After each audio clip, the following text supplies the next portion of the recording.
We're doing so for two specific reasons. Tonight, steps forward. The Manitoba government is making movements in the search for two Indigenous women who are believed to be in a Winnipeg landfill. Now that being said, multiple regions are at an elevated risk due to a combination of hot, dry, and windy conditions. Wildfire season is well on its way in Canada. An update from Ottawa, and if this season will be as bad as last year. And after a long protest, the Woodland Cree First Nation in Alberta comes to an agreement with Obsidian Energy.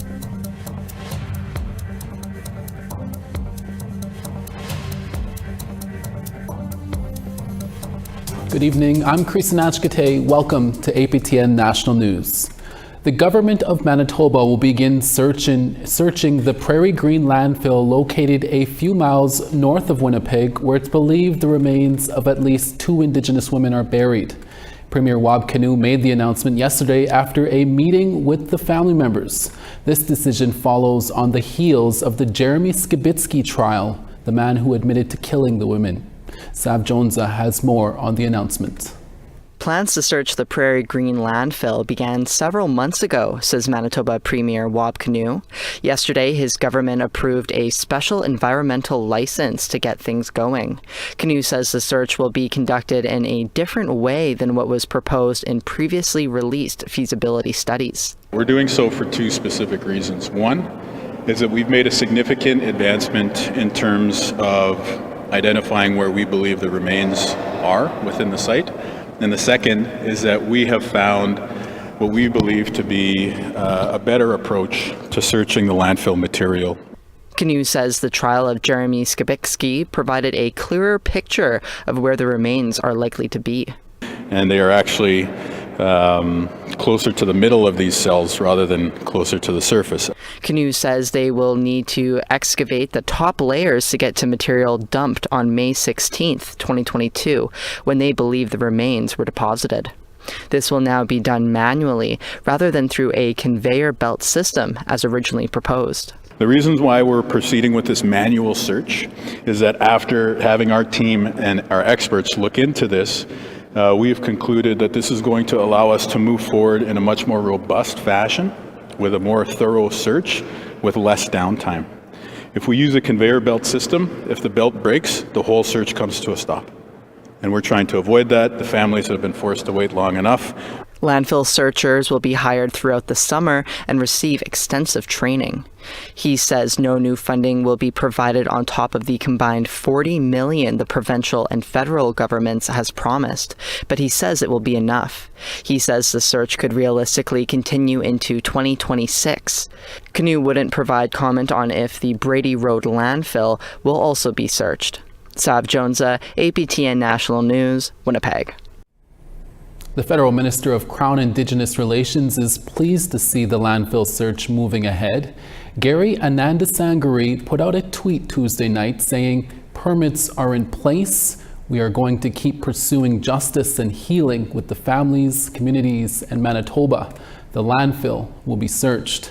Today, the minister was critical of the Winnipeg police for not doing the search. During a media scrum in Ottawa today, Anandasangari was asked why the upcoming search would be different, given Winnipeg police had raised concerns about their ability to search the landfill.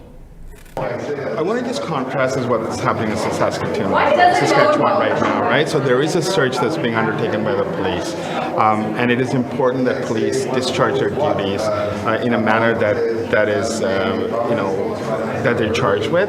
In this particular case, they didn't feel that the search was required, but I do think it's important that the search is done. We can look at history, we can look at what happened with Robert Picton and the Picton Farms, where the RCMP did the search. We can look at what's happening in Saskatoon, where the search is taking place. So I do believe that in this case, the police could have done the search, and I think for the family to go through this traumatizing experience over the last year and a half, I think it's quite problematic. So I do believe that we're in the right place right now, and hopefully this will have some closure for the families. The The Assembly of Manitoba Chiefs also commended the province for moving ahead on the landfill search, but the AMC said it and ISN Musqua, the company who did the feasibility studies, must be included in the search in order to safeguard its integrity and to honor the family's need for answers. A new study led by researchers at the University of Manitoba found that First Nations infants have a significantly high rate of involvement with child and family services. The study, published in the International Journal of Child Abuse and Neglect, was co-led by the Assembly of Manitoba Chiefs and the First Nations Family Advocate Office. Here's APTN's Sierra Bettens with more. New research from the University of Manitoba paints a dim picture of First Nations infants in the province's CFS system. Data on 47,000 First Nations and 169,000 non-First Nations babies from birth to age 5 between 1998 to 2019 was studied. 1 in 3 First Nation infants had an open CFS file, or 36%. That's more than 4 times higher than non-First Nations infants. 9% of the First Nations infants were placed into CFS custody, 7 times more than non-First Nations infants. At birth apprehensions from First Nations families were 6 times higher than the others. Lead researcher, Dr. Kathleen Kenny, said the study gives much needed clarity. I think the power in these data that we're using for this study is that we're able to look at rates at a whole population level. So we're able to say that this percent of the population, that 1 in 3 First Nations infants born in our study period had CFS involvement. And those kind of numbers have not been shown in prior research on this in this area. The rate of CFS contact with First Nations infants grew by 22% over the same study period. For non-First Nations infants, that growth was just 2%. As Chief Betsy Kennedy of War Lake First Nation explains, First Nations children lose more than familial bonds when they're apprehended by CFS. They can also lose their culture, language, and identity. I'm sure that they would feel that this is not their life, having been taught a different way of life. They would think that this is not their life, but yet the parents and the grandparents and community would say that we've been looking and waiting for so long for you to come home. Kennedy and the Assembly of Manitoba Chiefs outlined a list of recommendations. Manitoba has apprehended children highest, including the world, including Canada, including the province, so what does that tell you? And the parents and the families are going through a very difficult time, and that they don't know who to talk to, they don't know who to go to. The study's authors say ending infant apprehensions, supporting family reunification homes, and adding community crisis centers outside CFS would help bring those numbers down. Sierra Bettens, APTN National News, Winnipeg. Thank you, Sierra. An update to a murder trial we told you about earlier this week, where Shaden Trey Rain's first-degree murder trial began in Wetaskiwin, Alberta. Rain was accused of fatally shooting 27-year-old Jeremy Sousay outside a Samson Cree Nation convenience store in September of 2022. This morning, Rain pled guilty to the reduced charge of second-degree murder, which has a minimum sentence of life in prison with no chance of parole for 10 years. A group of Indigenous communities from across the North will soon be the new owners of the telecommunications provider Northwestel. 60 North Unity, a consortium of Indigenous organizations from the Yukon, the Northwest Territories, and Nunavut, says the purchase price for sale is up to $1 billion in cash. Once officially sold, Northwestel will be the largest telecommunications company worldwide with full Indigenous ownership. The consortium plans to keep Northwestel's current management and employees. Northwestel is the largest telecommunications provider in Canada's north, serving 97 communities across the Yukon, Northwest Territories, Nunavut, British Columbia, and Alberta, providing internet, home, phone, cable, and other services. We're always looking for new story ideas and your feedback. Here's how you can get a hold of us. Got a story you have been sitting on and want to chase it? Want us to chase it? Send us an email to news@aptn.ca. To read and watch our stories you may have missed, go to aptnnews.ca. You can also find us online on your favorite social media sites, including TikTok, LinkedIn, and X.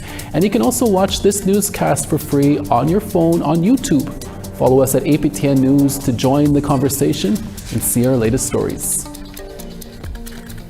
We have to take a quick break, but when we return, federal ministers provide an update on this year's wildfire season, with some concerns we could see a repeat of last year's record-breaking year. Stick around.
Welcome back. Last year's fires raged from coast to coast, leading to evacuations of First Nation communities in British Columbia, Alberta, and the Northwest Territories. Today in Ottawa, federal ministers provided an update on the 2024 wildfire season. Here's Annette Francis with more. The Minister of Emergency Preparedness, Harjit Sajing, says the government is bracing for another challenging wildfire season. There are now 69 active fires burning, which is below the 10-year average for this time of year. As of today, Canada is at a national preparedness level of 2. This indicates that wildfire activity is increasing. Now, that being said, multiple regions are at an elevated risk due to a combination of hot, dry, and windy conditions. Now, the key areas of concern include northeastern British Columbia, northern Alberta, south central Northwest Territories, and northern Quebec. There are also several new wildfires over east central and west central Quebec, which is the region of most risk for this upcoming week. Patty Hadju, the Minister of Indigenous Services, says 80% of First Nation communities are in areas that are at risk, and there are currently 31 First Nations across the country that are affected by wildfires. 6 have been evacuated. This is why extra steps were taken to prepare for this wildfire season. As we speak, all First Nations in Alberta and now Manitoba have emergency coordinators.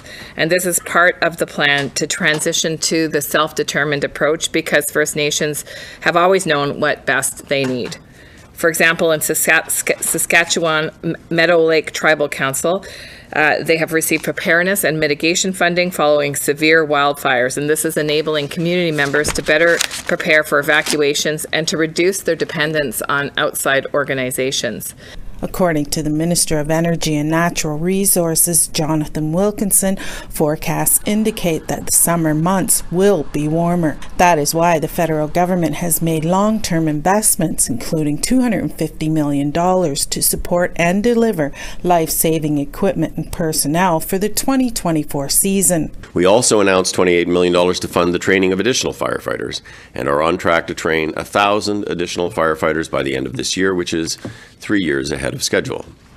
And I was pleased to announce an $800,000 increase in funding for the International Association of Firefighters to bolster their successful program that trains municipal firefighters to fight fires in the municipal wildland interface.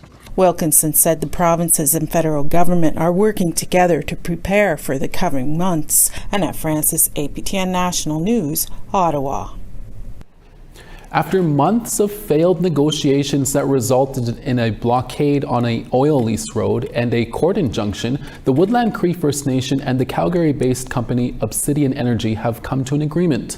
In a statement from Chief Isaac Labukan Avram, he says, quote, "After mediated negotiations, we have come to terms on an agreement in the principle that balances the rights and interests of the nation and Obsidian Energy. We would like to thank the thousands of Canadians who supported us. Reconciliation is impossible without solidarity." End quote. The First Nation blocked a road leading to a drilling site in February after concerns that the company wasn't telling them about their plans to expand in their traditional territory. Obsidian is also linked to concerns about earthquakes in Alberta. A court injunction to remove the blockade was granted, but the RCMP did not enforce it. To the Alberta mountains now, where 6 Indigenous artists are working on a massive mural at the Cave and Basin Historic Site in Banff. It's the 3rd year of the project, but the first time many of these artists have worked on such a large scale, and they have some pretty amazing mentors guiding them. Here's CTV's Kevin Fleming with more. Her mural is based on Banff Indian Days, and Giona Small Eyes is painting her sister, who is a powwow dancer dressed in her regalia. I think it's a great experience because this is my first mural, and I'm very grateful to be here and to actually paint in front of the whole people that are seeing this. 6 Indigenous artists from the Stoney and Blackfoot nations have been selected for the Mural and Mentorship Program. They've been asked to tell a story through their pieces about what this area means to them and their culture. I just can't say enough about it. It's been an amazing experience over the last 3 years, and we've seen it evolve. And we've involved a whole bunch of different artists from different areas too, so we get different perspectives. Christy Northpagan says the first days of the program were like being back in school. The mentors really helped us refine and come up with our ideas, and consulting with our elders to kind of get some of that knowledge transferred to us so that we could have proper history depicted on our pieces. Brendan Manybears is painting the story of how art is chosen for teepees. He's a digital artist and says this area is significant to his culture. This area was designated as a neutral zone between the Stonies and the Blackfoot, so there's no negative energy here. So it was all coming here with peaceful intentions to have ceremony and to trade amongst each other and share our cultures. Joseph Sanchez is a mentor with a goal of helping young artists excel. So I don't really teach art, but I think I teach a lot of creativity, how to extract creativity out of people. The finished pieces will be on display throughout the summer at the Cave-in Basin. We also try to pull, like, what are those stories you're trying to tell? What do you want to make sure visitors know? Because we'll put those statements on the boxes too, and they'll be translated into their languages as well. Kevin Fleming, CTV News, Banff. A short break now, but when we return, we'll tell you about a bear in Northern Ontario that's creating a bit of a ruckus.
Welcome back. Time now for our photo of the day. From Onion Lake, Saskatchewan, Credence Grace enjoyed this rainbow that rested over Credence's backyard. A great shot with the dark cloud background. Thank you for sharing, Credence. Send us your pictures to share at aptn.ca for the chance to be our next photo of the day. Now let's take a look at tomorrow's weather forecast. On the East Coast, Halifax 25, Charlottetown 25 as well.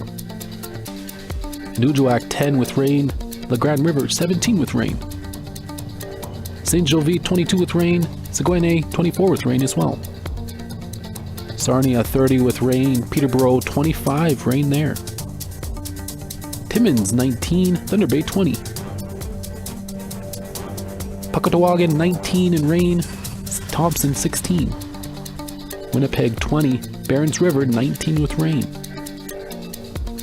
Showers in Swift Current 25, Regina 24 with rain. Buffalo Narrows 19, La Ronge 19 as well. Fort Chippewa 19, Grand Prairie 19 and sunny. Calgary 22, Edmonton 20. Campbell River 21, Quesnel 19. Fort Nelson 20, Smithers 15. Beaver Creek 12, Watson Lake 20. Trout Lake 18, Norman Wells 20. Colville Lake 15, Nuvik 14. Baker Lake 8, Chesterfield 7. Igloolik 3, Clyde River 3 as well.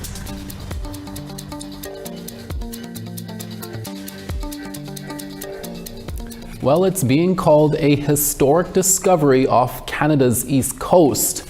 A crew led by the Royal Canadian Geographical Society has found the wreckage of the Quest, the final expedition ship belonging to famed Anglo-Irish explorer Sir Ernest Shackleton.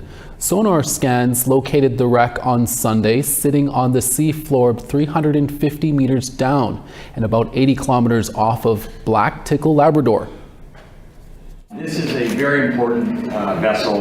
Historically, it was the final expedition ship of Sir Ernest Shackleton.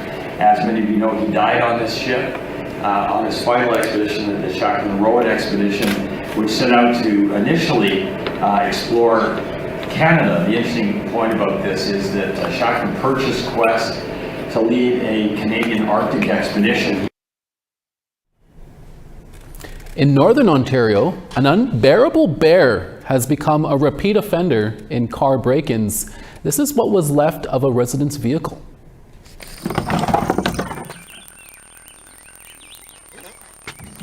Just clip that back on there.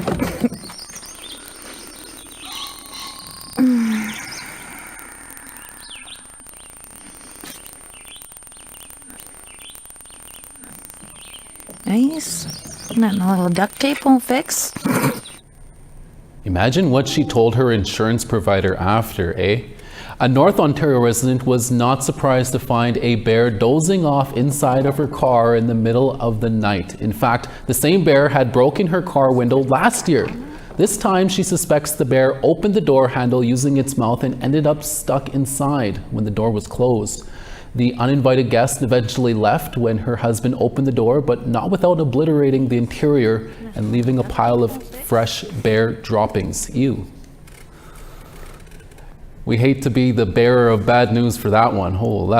For our next story, have you ever looked up in the sky and wondered how the Northern Lights came to be and where all those beautiful colors come from? J.R. Brass with the First Nations University of Canada did his own investigation and brings us this story. The Northern Lights, Aurora Borealis' sun, can be seen in places around the world where they normally don't show up. Of course, with such phenomena come questions. What are these things? Where do they come from? Naturally, scientists have their own explanation. So this solar storm hits the Earth, basically the Earth's outer magnetic field, and creates some consequences and interaction in terms of electric currents and magnetic field changes that accelerate the particles stored in the Earth's magnetic field, and they travel towards the poles. And experts aren't the only eye in the sky. We, the original peoples of Turtle Island, have our own perspective on the Northern Lights. Gregory Cajedi is a Pueblo man from the Santa Clara Pueblo in New Mexico. We just said these are the spirits dancing with each other. You know, they're dancing with each other. They're revealing themselves to us at this time, and reminding us that we are part of them, and inviting us also to dance with them, in this joy of being a part of this much larger cosmos. And so, as we take in what we see in the night skies, let's remind ourselves about the colorful array of stories that have brightened our lives. J.R. Brass, Indigenous News, Regina, Saskatchewan. Thank you, JR. That's your APTN National Newscast for this Wednesday, June 12th. For everyone here at our Winnipeg HQ and across the country, hi miigwech, masichol. Thank you for watching. We'll be back again tomorrow for your midday newscast. Have a good evening.